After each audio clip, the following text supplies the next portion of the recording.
Hola, ¿qué tal? El día de hoy vamos a explorar un nuevo skill que hemos desarrollado justamente dirigido pues a consultores de ESG reporting que están al día de hoy operando con distintos estándares, básicamente pues desde el GRI como un estándar voluntario y ahora pues en algunas geografías o en algunos mercados como por ejemplo México, Chile, Perú, que están en proceso de adopción de las NIF S1 y S2, básicamente los estándares de información no financiera de sostenibilidad del IFRS Foundation. Hemos querido preparar un pequeño tutorial que puede explicar paso a paso cómo podemos hacer ese mapeo justamente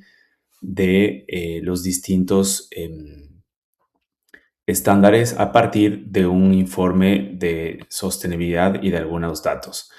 Para el día de hoy hemos escogido un caso de uso particular que es el de la compañía Bimbo. Lo que hemos hecho pues es descargar el informe anual de sostenibilidad de esta compañía del 2025 junto pues a los anexos de todos los indicadores, los más de 30 temas materiales del GRI de este informe. Y además hemos entrado también o hemos podido acceder a la información reportada a través del lenguaje XBRL para la parte del IFRS S1 y S2. Y el objetivo justamente de este tutorial pues, es entender y cómo nos podemos apoyar con la inteligencia artificial, en este caso con cloud, en un paso a paso que nos permita hacer ese mapeo, entender justamente los gaps, las brechas, poder tener una visualización de un análisis integrado de materialidad, tanto la financiera como la de impacto, e inclusive poder generar un memo, por ejemplo, a algún grupo de interés que puede ser pues líderes o responsables o directores dentro de la compañía, stakeholders externos como pueden ser inversores o inclusive el área financiera de una organización. Para empezar, básicamente lo que hemos hecho es acceder al informe. Este informe pues está publicado libremente en la página de Bimbo. Como podemos ver, es un informe de 180 páginas. Lo recomendable es descargarlo y en este caso asegurarse de que esté con un peso máximo de no más de unos 15, 16 megas para que pues tanto la cantidad de tokens que utilicemos como el análisis sea mucho más efectivo. Por otro lado, también hemos descargado las tablas de los anexos del GRI, que es un documento de 13 páginas con todas las referencias. Una vez que hemos descargado esta información, pues nosotros lo que hacemos es subir esta información a cloud a partir del skill que hemos desarrollado y el skill ya tiene por detrás, está preentrenado de tal forma que puede recolectar toda la información, codificarla a nivel de datos y contrastarla entre distintos estándares, en este caso en los dos estándares que he mencionado el día de hoy. Lo primero que tenemos es, después del análisis ya realizado, es que a nivel de las NIF S2, por ejemplo, tenemos un análisis de cobertura por cada uno de los pilares que tiene este estándar, ¿no? En la parte de gobernanza, estrategia, gestión de riesgos y métricas y objetivos. Y principalmente en lo que es emisiones de gases de efecto invernadero reportadas, vemos que claramente aquí, por ejemplo, el Grupo Bimbo ha hecho un disclosure tanto del alcance 1 como el alcance 2. Sin embargo, hay una ausencia del alcance 3. Entonces, claro, esta duda se da porque, y esto es súper interesante porque aquí hay un compromiso de descarbonización que se declara ante los Science-Based Target International, que justamente establece unas métricas para distintos objetivos, en este caso puede ser el 2030-2040, pero desde la perspectiva del IFRS, esta información pues es muy relevante y sin embargo pues cuando vemos la información reportada a nivel de los datos, digamos, de la divulgación no financiera, podemos ver que se ha hecho básicamente dos tipos de disclosure. Uno es el riesgo uno, la disponibilidad y costo de agua, y dos, el riesgo de cambio climático, pero no se ha enfatizado sobre la declaración de la parte que tiene que ver con las emisiones. Y esto se da porque esta compañía pues ha decidido remover, digamos, este compromiso a largo plazo ante el Science Based Target International con un objetivo net zero que tenía para el 2050, ¿no? Entonces, esto evidentemente permite que exista estas reducciones que habían sido inicialmente establecidas hacia el 2030 en alcance 1 y 2 de un 50%, sobre todo con 100% de energía renovable para el 2025, y una reducción absoluta del alcance 3 de un 28% para el 2030 con base 2019. Entonces, este objetivo, por ejemplo, no está reportado en la IRFS y se ha acogido pues a este periodo de alivio que ya le forzaría pues a la compañía, sobre todo en el 2027, a ejercer esta declaración. Entonces, esto ya, por ejemplo, es un red flag que pues es evidente. Y luego, pues podemos contrastar cada uno de los temas declarados tanto a nivel de grupos en el GRI con la respectiva referencia y cuál es el mapeo correspondiente en este caso en el IFRS-S2 o el NIF2. Y aquí podemos ver qué cosas están cubiertas y básicamente son consistentes a nivel de datos, es decir, la cuantificación del valor reportado. Aquí vemos lo que habíamos comentado hace un momento del alcance 3. Por ejemplo, la intensidad, también vemos que hay algo parcial. Hay datos, por ejemplo, como la parte de resiliencia climática ante los escenarios que establece la TCFD, que no está actualizado, y cosas que no aplican, como por ejemplo el precio interno de carbono, entre otros aspectos. Aquí lo interesante de básicamente, de alguna forma, establecer cuáles son estas grandes diferencias que existen entre los dos reportes es que de alguna manera el GRI es un informe que, pues, al ser inclusive más narrativo y de un contexto que parte de una doble materialidad o del impacto digamos, más global y no solo en la materialidad financiera, en algunos casos hemos visto, por ejemplo, que carece de la información de los valores reportados que se traducen ya en impactos financieros, sea en este caso de capital o de riesgos financieros, que es un poco el lenguaje que establece el IFRS. Y el mejor ejemplo que podemos ver en estas brechas identificadas quizás va, por ejemplo, en el indicador que tiene que ver con los recursos hídricos, ¿no? Entonces, por ejemplo, si nosotros vemos aquí en el informe de sostenibilidad de Bimbo, podemos ver la sección hídrica, ¿no? Donde básicamente se desglosa las acciones,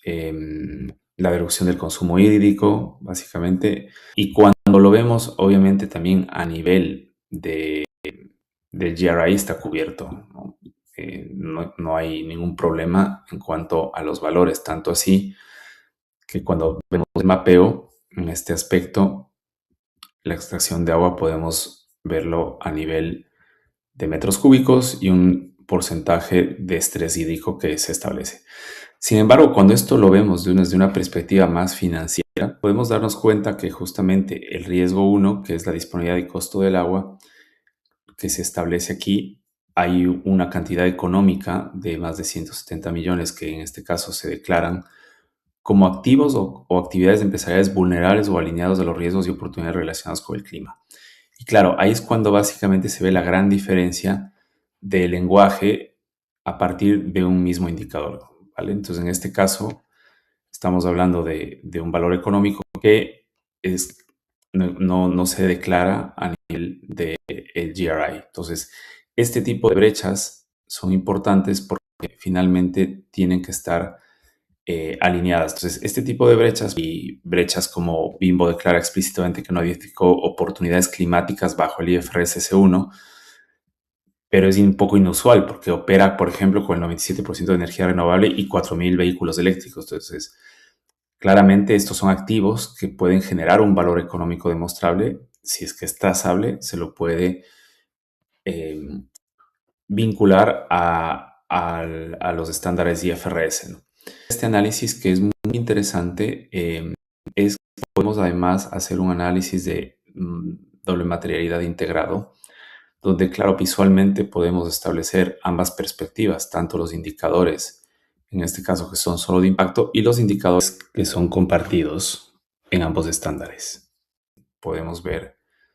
el de nutrición y salud del consumidor, podemos ver el de cambio climático y emisiones, podemos ver el de agua y estrés hídrico, que es justamente el que comentábamos hace un momento.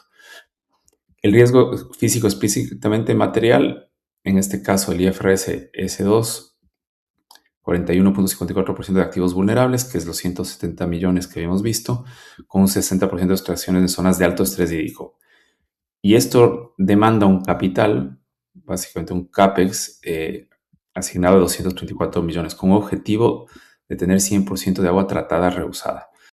Entonces, claro, esto podemos ver cuál es la trazabilidad a nivel del GRI y cuál es la trazabilidad a través del IFRS, ¿vale? Y aquí hay ciertas divergencias que se pueden justamente, que el IFRS S2 no lo captura, ¿no? Porque hoy pues no lo exige, como temas de biodiversidad, bienestar laboral y temas que son claramente importantes para la estrategia, en este caso, de Bimbo. Luego podemos generar una hoja de ruta, por ejemplo, de brechas, donde podemos identificar justamente las brechas críticas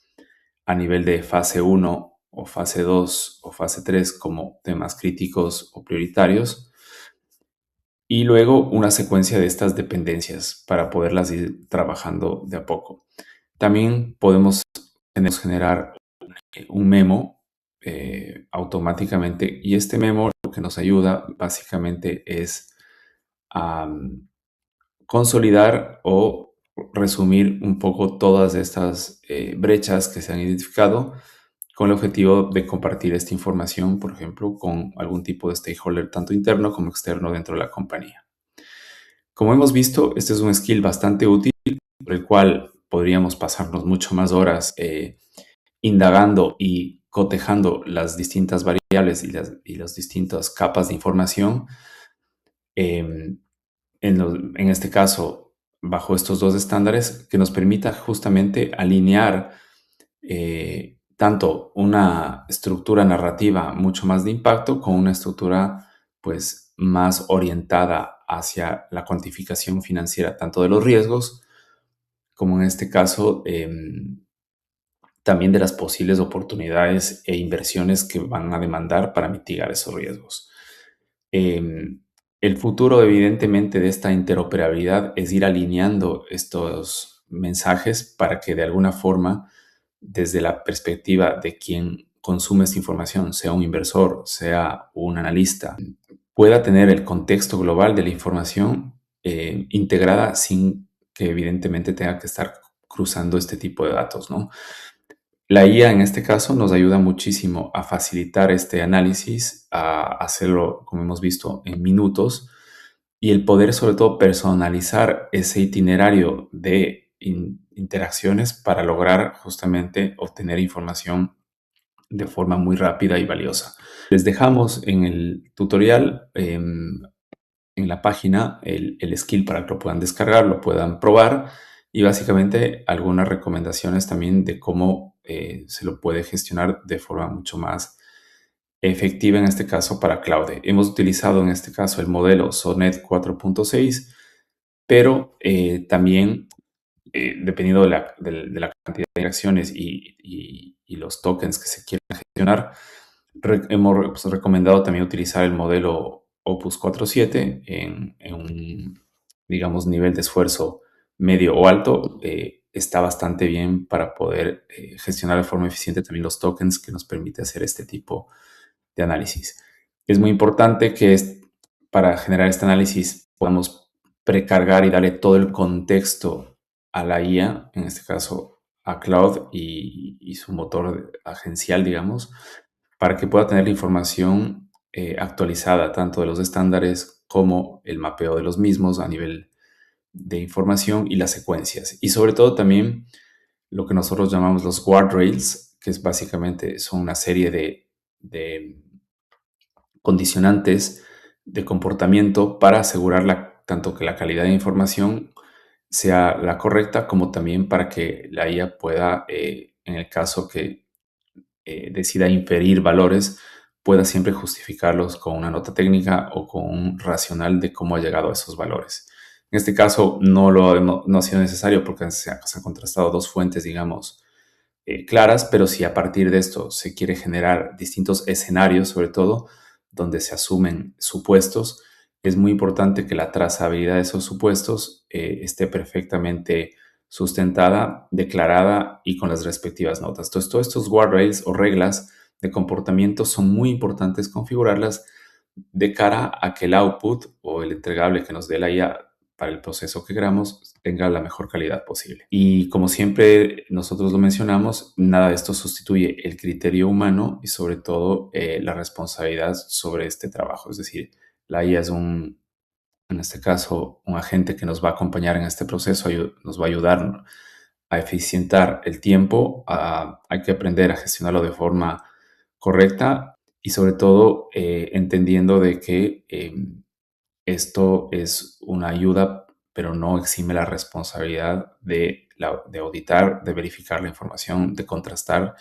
y de asegurarse que la misma pues, es consistente con eh, el objetivo, sobre todo con información que está vinculada a temas reputacionales. Así que gracias y espero que esto os sirva para los siguientes retos que tengan en cuanto a estos estándares y este tipo de análisis. Muchas gracias.